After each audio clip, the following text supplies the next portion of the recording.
देखिए राजीव जी, इसमें तो कोई शक नहीं कि राहुल गांधी पहले नेता हैं कांग्रेस के पिछले कुछ दशकों में जो आरएसएस बीजेपी को उसके वैचारिक जमीन पे चुनौती दे रहे हैं।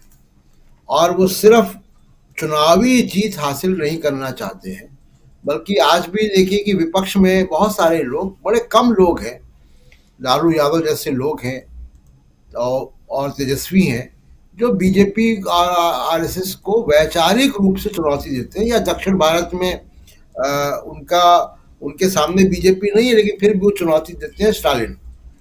बाकी आप देखिए कि बहुत सारे नेता जो विपक्ष के भी हैं, वो वैचारिक चुनौती नहीं देते हैं। तो राहुल गांधी जो अब कर रहे हैं वो उसका एक्सटेंशन ही है। हालांकि आम लोगों में हिंदू और हिंदुत्व और हिंदुइज्म में बहुत बारीक अंतर है, वो लोग समझते नहीं है। लेकिन देखिए उसके पहले, और जो आपने कहा ओबीसी वाली बात, हाँ, देखिए सबसे बड़ी जो आबादी है वहाँ पे, जो डिसाइसिव आबादी है गुजरात में, वो ओबीसी की है। और वो लगभग 45%, 48% ओबीसी है वहाँ पे, ओबीसी की जातियाँ। तो 48% पॉपुलेशन है, और अगर ऐसा कुछ बात वो कर रहे हैं तो जाहिर सी बात है कि वो आ, उसका असर वहाँ की पॉलिटिक्स में होगा। पाटीदार वहाँ पे केवल 11% है, लेकिन उनका जो शक्तिशाली सामाजिक ग्रुप है ये, जो कि अपनी अनुपात से ज़्यादा उसको रिप्रेजेंटेशन मिलता है सत्ता में या बाकी जगहों पे, लेकिन ओबीसी को वैसा नहीं मिला, जबकि वो 48% है। तो जी। अगर ये कोई स्ट्रेटजी बन रही है तो जाहिर सी बात है कि उसका असर होगा। मैं आपका ध्यान दिलाना चाहता हूं, क्योंकि कल अगर आप शो मैं नहीं था उसमें, कि कि कल तक जो वोटिंग हुई है पहले फेज की, उसकी कितनी डिटेल आई या नहीं आ पाई थी। तो वो जो डिटेल आ रही है वो बड़ी चौंकाने वाली डिटेल है, और पिछले 2017 के चुनाव से थोड़ी सी अलग है। थोड़ी क्या, काफी अलग है। यानी अर्बन और रूरल में लगभग 15% का फासला है। अर्बन सेंटर्स में 15% कम वोटिंग हुई है रूरल एरियाज में। हम सब जानते हैं कि रूरल एरियाज में कांग्रेस स्ट्रांग है, अर्बन एरियाज में बीजेपी स्ट्रांग है। 2017 के इलेक्शन में रूरल गुजरात से कांग्रेस का बहुमत था। अब आप देखिए कि मैं कुछ एक आध दो जगहें आपको बता दूं। 64% तापी डिस्ट्रिक्ट में हुआ है, नर्मदा 63% हुआ है, डांग में 58% हुआ है।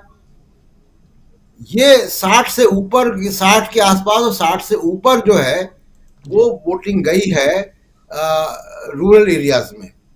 और जो अर्बन सेंटर्स हैं, सूरत में 47% हुआ है कुल, जूनागढ़ में 45% हुआ है। अब सूरत का ही अगर मैं एग्जांपल दूं आपको, तो सूरत में 16 सीटें हैं।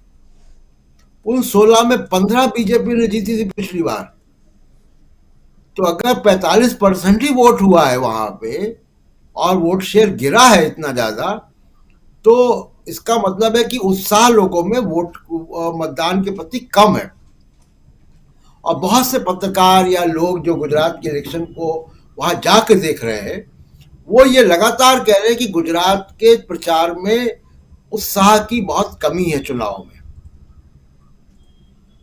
जब मैं वहां अक्टूबर के महीने में गया था तो मैंने ये देखा था कि कांग्रेस का प्रचार तो गांव गांव में तो हो रहा है, लेकिन विजिबल नहीं है। तो मुझे लगा कि अभी ये बहुत बहुत जल्दी है, शायद ये आगे करेंगे। लेकिन बाद में ये मालूम पड़ता है कि ये एक रणनीति के तहत किया गया कि मीडिया से दूर रहकर प्रचार करना है। तो कांग्रेस का प्रचार बहुत रणनीतिक भी हो सकता है, बहुत अजीब था और किसी की समझ में नहीं आया। पहली बार नरेंद्र मोदी ने ही इसको इशारा किया है इसका कि कांग्रेस कोई सीक्रेट प्रचार कर रही है वहां पे। तब लोगों को समझ में आया कि कांग्रेस का प्रचार भी चल रहा है जो कि सीक्रेट है। तो ये जो स्ट्रेटजी में शिफ्ट कांग्रेस का है, 8 तारीख को हम देखेंगे कि उसका नतीजे कहाँ गए, क्या क्या हुआ क्या नहीं हुआ। लेकिन बहुत इंटरेस्टिंग है ये कि जिस तरीके का कांग्रेस का प्रचार है वो इंटरेस्टिंग है, और मुझे लग रहा था कि बाद में शायद ये इसको हाई प्रोफाइल करेंगे, उन्होंने हाई प्रोफाइल इसको किया ही नहीं।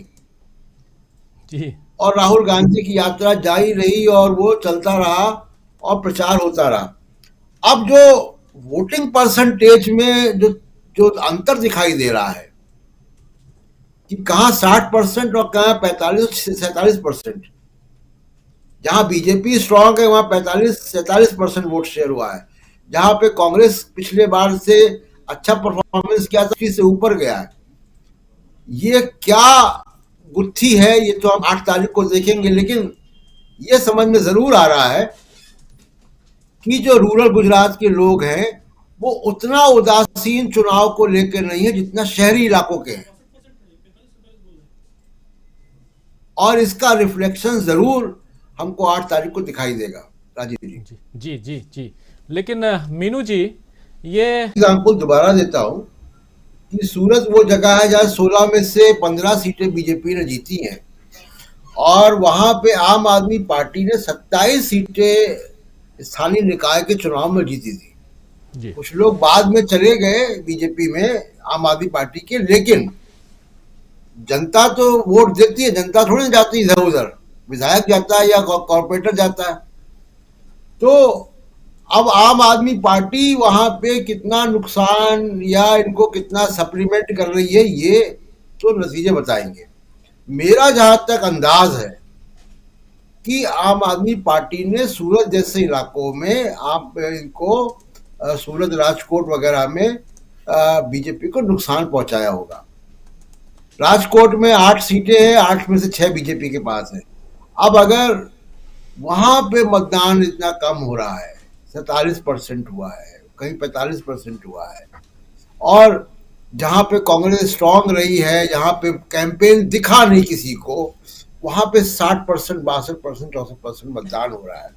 तो इसका मतलब है कि कहीं कोई एक एक स्ट्रेटजी है जो कहीं काम कर रही थी, और वो अब रिफ्लेक्ट हो रही है। जो अगला फेज की आपने बात की, हाँ, अगले फेज में पिछले चुनाव में कांग्रेस को बहुत अच्छा परफॉर्मेंस वहां पे नहीं था शहरी इलाकों में, और वहां बीजेपी जीती थी। जैसे सीटें हम आपको बता ही रहे हैं कि शहरी इलाकों की सीटें, लेकिन अगर कांग्रेस उस पर कोई रिकवर करती है वहां पे,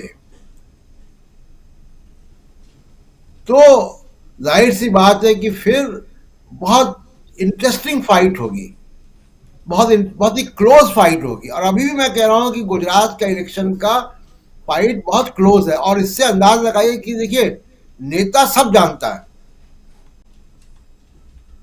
नरेंद्र मोदी इतनी रैलियां, इतने रोड शो पहले कभी नहीं किए। जो बच्चा इम्तिहान में बैठता है वो जानता है कि पेपर कैसा आया है और उसके नंबर कितने आएंगे। तो इसी से अंदाज लगाइए कि हलचल कहाँ है। तो मुझे लगता है कि ये बहुत इंटरेस्टिंग इलेक्शन हम लोग देखने जा रहे हैं, जिसको 8 दिसंबर को हम देखेंगे कि क्या होगा।